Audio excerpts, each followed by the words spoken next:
Из Иерусалима прямо по направлению к Голгофе движется большая толпа народа. Черные молчаливые места. Шум толпы все более и более нарастает. Впереди, окруженный цепью римских солдат, с окровавленным лицом идет Христос. Рыдающая толпа женщин старается пробиться к Нему ближе, желая чем-либо облегчить Его мучения. На миг Он останавливается, переводя дыхание, из запекшихся уст вырываются слова увещевания. «Черри иерусалимские, не плачьте обо мне, но плачьте о себе и о детях ваших». Пройдя немного вперед, обессиленный, Он падает под тяжестью креста и, сопровождаемый злобными окриками, поднимается вновь. «За что?» Невольно вырвалось у меня. «Крест возложили на другого?» Вот Он подошел совсем близко. Колючки тернового венца глубоко впились в Его святое чело. Сгустки запекшейся крови смешались с волосами. Опухшее от побоев лицо было обращено на холм.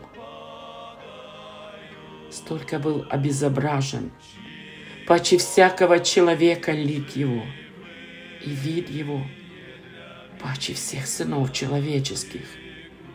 Исаия, 52 глава, 14 стих.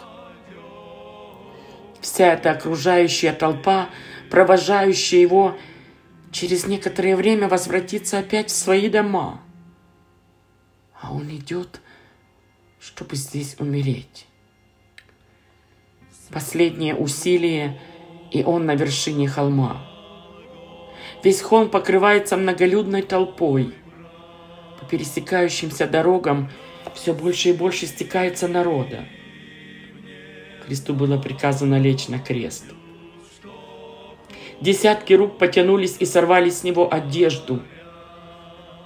Затем грубые руки воинов растянули на древе креста и без того воспаленное, избитое Его тело. Огромные ржавые гвозди прикоснулись к Его нежным рукам.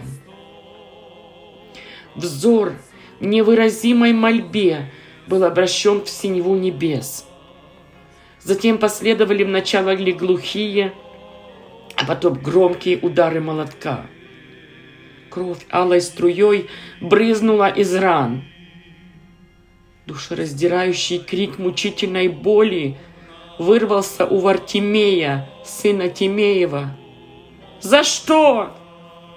Ведь эти руки открыли мне глаза!» Толпа вздрогнула, задвигалась. Усилием многих рук дерево креста было поднято над толпой, и на нем Он, Христос.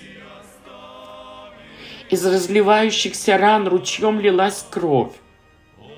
Толпа на мгновение замерла, как бы в оцепенении. Теперь Христос был виден всем, ибо возвышался над головами всех. Каждый со своего места мог видеть Его, умирающего, поникшего окровавленной головой. Смотрите, все смотрите, это ваши руки пригвоздили Его, говорила природа. Я подошел к толпе некогда прокаженных людей, которые с воплем, смотря на крест, спрашивали друг у друга: «За что?» Ведь совсем недавно эти пронзенные ноги принесли нам жизнь и исцеление. «За что?» Стоя рядом с ними, спрашивает исцеленный из Вифезды. Ведь недавно эти пронзенные руки подняли меня с моей ужасной постели. А вот безутешно плачущая женщина, смотря на крест и хитон Христа в руках воинов, спрашивает: «За что?» Ведь это тот хитон, к которому я, прикоснувшись совсем недавно, получила исцеление. Где-то совсем рядом Лазарь, еле удерживая своих рыдающих сестер Марфу и Марию, с невыразимой душевной болью смотрит на эти драгоценные замолкшие уста, неделю назад вызвавшие его из могилы.